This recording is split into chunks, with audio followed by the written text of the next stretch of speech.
Oi, eu sou o Felipe e em 1934, na cidade de Sete Lagoas, em Minas Gerais, nasceu Mauro Fátio Gonçalves, mas para a família ele era apenas o Bidu. Ainda garoto, montava teatrinhos com roupas da família e no Grêmio Teatral da cidade atuava, escrevia e produzia peças que viraram a atração local. O rapaz se formou em contabilidade, mesmo que mais tarde estudasse arquitetura sem nunca concluir, e enquanto isso foi vendedor de sapato, operário em fábrica e até gerente de banco. Mas no final das contas, o seu destino era outro. Mal terminou o curso de contabilidade e começou a sua carreira no rádio em 1954, participando do programa Em Bambozal Era Assim, onde impressionava todo mundo com a sua capacidade de mudar a própria voz. E sim, essa é provavelmente uma lost media. Eu não encontrei absolutamente nenhum registro desse programa que tenha sobrevivido. Aliás, é bom se acostumar porque eu vou repetir isso bastante durante o vídeo. Mauro estreou sua carreira oficialmente em Belo Horizonte, onde era locutor e ator em radionovelas da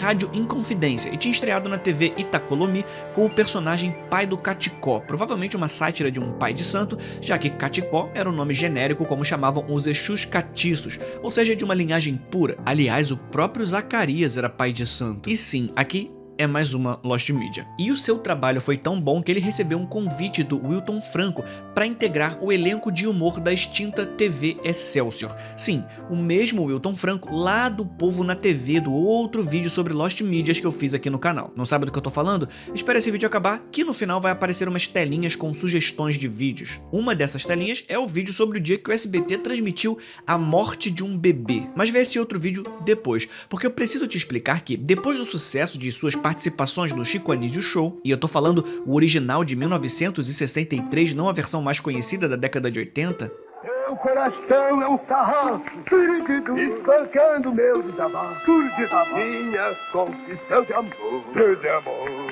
E no A Cidade Se Diverte, programa de esquetes dirigido por Daniel Filho, sim, o mesmo Daniel Filho que talvez você não conheça de nome, mas conhece suas obras. O cara dirigiu e produziu simplesmente Carga Pesada, Sai de Baixo, as novelas Selva de Pedra, Pecado Capital, O Astro, Dancing Days e, claro, o clássico do cinema nacional, Se Eu Fosse Você, fora outras dezenas de obras, claro. Então, em 1963, atendendo a um convite de Manuel de Nóbrega, o pai do Casalbé, e nome por trás da Praça da Alegria, que mais tarde se tornaria a Praça é Nossa, ele se mudou para o Rio de Janeiro para fazer parte do elenco. E como não tinha essa coisa de exclusividade para elenco de apoio, ele fazia participações em programas da TV Tupi também. Então, ele também participava de um programa chamado Café Sem Concerto, apresentado por Paulo Celestino e Costinha, dois dos maiores comediantes da história do Brasil. Nesses programas humorísticos nasceu e se desenvolveu os trejeitos de Moranguinho, um garçom de voz fina, meio afeminado, com os dentes pintados, uma peruca de cabelo dividido.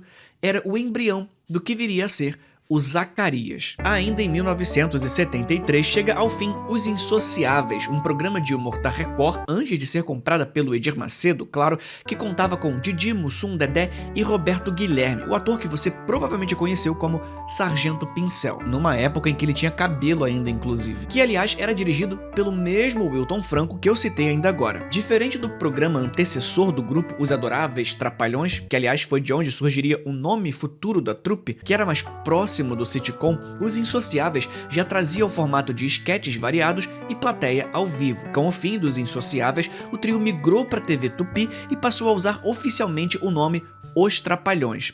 Foi aí que Renato Aragão convidou Mauro Fátio Gonçalves para completar o elenco. Juntos, toda essa galera estreou na TV Tupi o que posso arriscar dizer o maior programa de humor da história do país, Os Trapalhões, em 1974. Este programa da Rede Tupi de televisão foi aprovado e liberado pelo Serviço de Censura Federal para ser exibido neste horário. Os Trapalhões.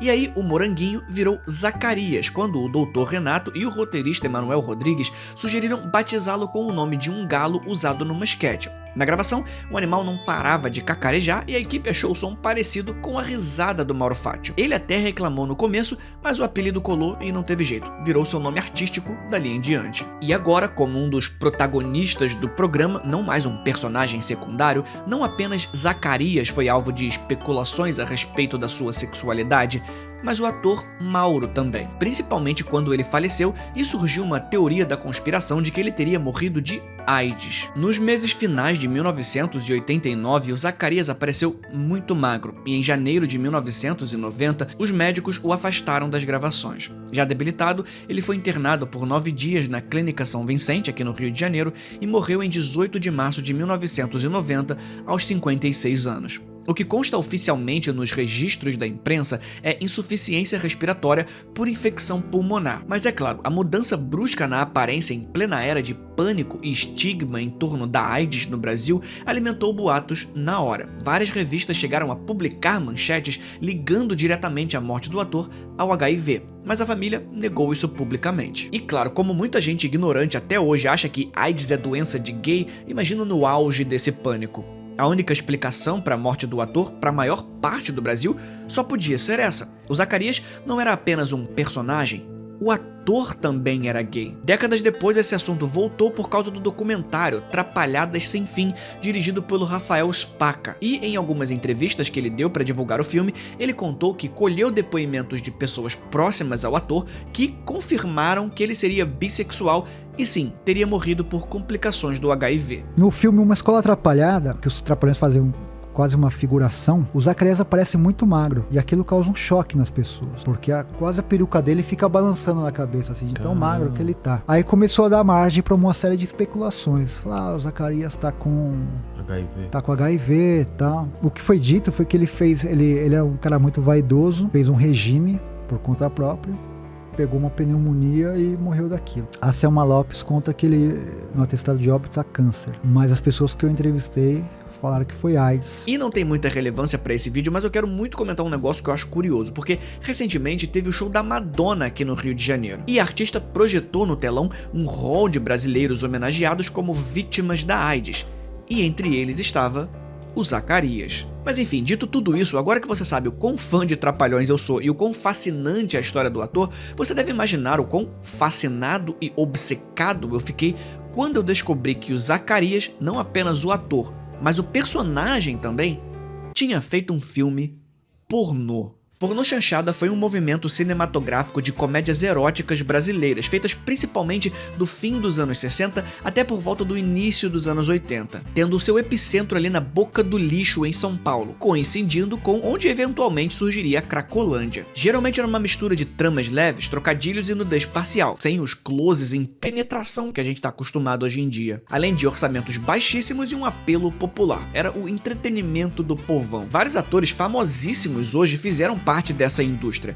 Vera Fischer interpretou Eva em Super Fêmea, Antônio Fagundes e Otávio Augusto fizeram um casal de 3, Regina Casé, Lima Duarte e Ari Fontoura estrelaram em Os Sete Gatinhos e até mesmo a Xuxa, no filme mais polêmico de todos, onde a rainha dos baixinhos simula sexo com um baixinho. Mas claro, você já deve imaginar que o dia que a Xuxa fez um filme pornô com um menor de idade também vai ser vídeo em algum momento. Confia no pai, eu tô na vibe de falar das bizarrices do Brasil nesse fim de ano. Então assim, é claro que pelo menos algum ator do maior humorístico da época não ia passar batido. Depois dos sucessos estrondosos de O Trapalhão na Ilha do Tesouro, Simbá, o Marujo Trapalhão, O Trapalhão no Planalto dos Macacos, com 3 a 4 milhões de espectadores cada, o grupo lançou Os Trapalhões nas Minas do Rei Salomão em 1977, que se você prestar atenção, vai perceber que não tem a presença do Zacarias. Isso porque ele estava ocupado demais com a mulherada, olha só que reviravolta. No longa protagonizado por Zacarias, Deu a Louca nas Mulheres, também de 1977,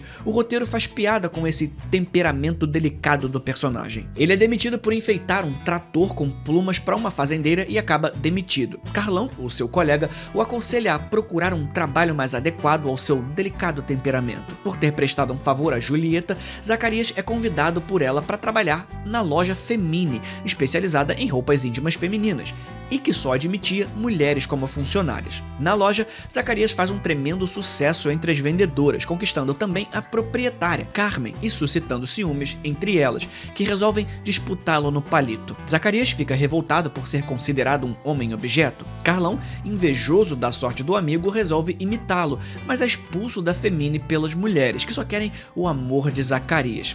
Este, localizado por uma japonesa, seu antigo amor na empresa de tratores, é finalmente readmitido em seu antigo emprego, onde todos os fazendeiros estão querendo tratores com a decoração especial que só Zacarias sabe criar. E isso que eu acabei de te explicar é a sinopse, a única informação pública que temos sobre o filme. Mas assim, a gente precisa lembrar que se trata de um pornô chanchada, naqueles moldes que eu falei. Então, o quanto desse filme é pornô e o quanto é chanchada? Como se trata de uma suposta Lost Media, e eu vou falar sobre o status desse filme no próximo bloco, você já deve imaginar que não, eu não vi o filme ainda. Faça uma busca aí na internet e você vai ver que o filme não está disponível em absolutamente lugar nenhum. Então, eu não consigo dizer nada sobre o conteúdo além da sinopse. Mas existem algumas imagens que registram cenas do filme, sempre no tom cômico, lembrando que é uma comédia. Ou seja, o filme não é sobre sensualidade.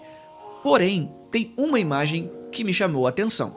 O Zacarias, basicamente, pronto pro abate. Quando foi que você imaginou que ia ver uma cena dessa? Eu não sei o contexto ou se o filme vai pra algo além disso, mas é de se esperar que pelo menos uma tetinha aqui ou ali deu pra ver. O Zacarias em si, pelado, eu acho pouquíssimo provável, mas só o constrangimento do Zacarias, que é um fofo numa situação dessa tirando a calça, pra mim faz o filme valer a pena. Mas enfim, o filme estreou em 26 de setembro de 1977 e a recepção foi morna pra ruim. Na imprensa carioca, por exemplo, o Globo, em 22 de fevereiro de 78, tratou Deu a Louca nas Mulheres como sintoma do desgaste da pornô chanchada, falando em teimosia de produtores em manter vivo um gênero falido. E tem certa verdade nessa crítica, porque se você lembra bem como eu falei, nos anos 80 filmes adultos com mais verdade sexual chegavam às locadoras aos montes, colocando fim na necessidade de insinuação da pornô chanchada. Na minha pesquisa eu não encontrei números exatos de público ou registros de como o brasileiro médio recebeu a obra,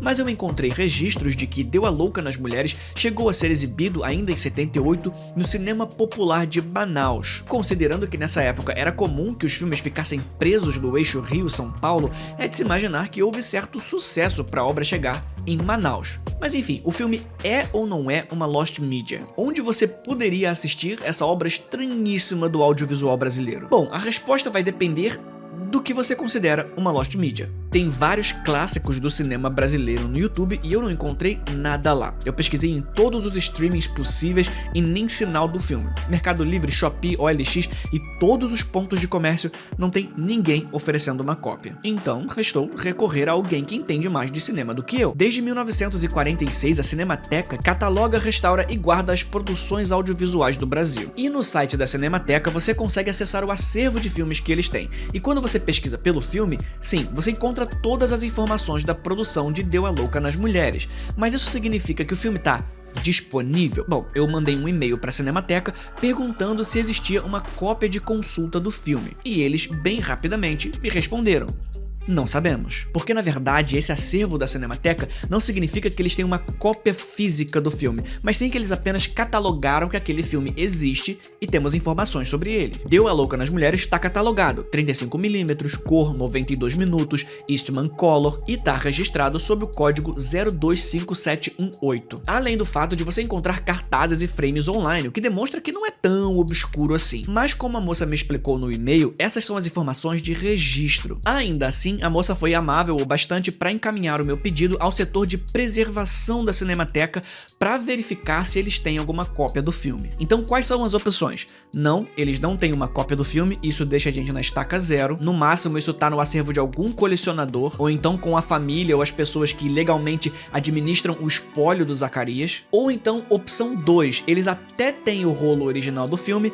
mas não exibem, o que nos leva para a opção 3, que é: eles até têm um rolo do filme e tem uma cópia disponível para reprodução, seja em DVD, Blu-ray ou algo do tipo. Ou seja, o veredito é: talvez seja Lost Media. No momento em que eu tô gravando esse vídeo, eu ainda não recebi a resposta do setor de preservação, até porque eu provavelmente só vou ser respondido depois que alguém tomar o trabalho de ir fisicamente verificar rolo por rolo para ver se ainda tem lá, mas eu deixo a promessa pública aqui. Se a Cinemateca tiver uma cópia do filme, eu vou informar na aba comunidade do canal. Agora, se eles responderem meu e-mail e disserem que tem sim uma cópia assistível e disponível, eu vou comprar uma passagem no mesmo dia e agendar para assistir. Por mais que a obra dos Trapalhões seja celebrada constantemente, eu acho pouco provável existir algum cenário no futuro onde relembrem os filmes do grupo e alguém diga: Sabe o que a gente precisa tirar da gaveta hoje e exibir? Aquele pornô chanchada do Zacarias. E eu quero muito ter a oportunidade de ser uma das primeiras pessoas a assistir essa obra nos últimos 50 anos. Esse foi o vídeo de hoje, me desejo sorte e se inscreve aí no canal para acompanhar essa saga. Eu sinceramente não tô otimista, porque eu acho que o filme é realmente perdido oficialmente, mas é o que eu acho. Seja como for, fica aqui a minha promessa de desvendar esse mistério. A gente se vê na próxima. Fui.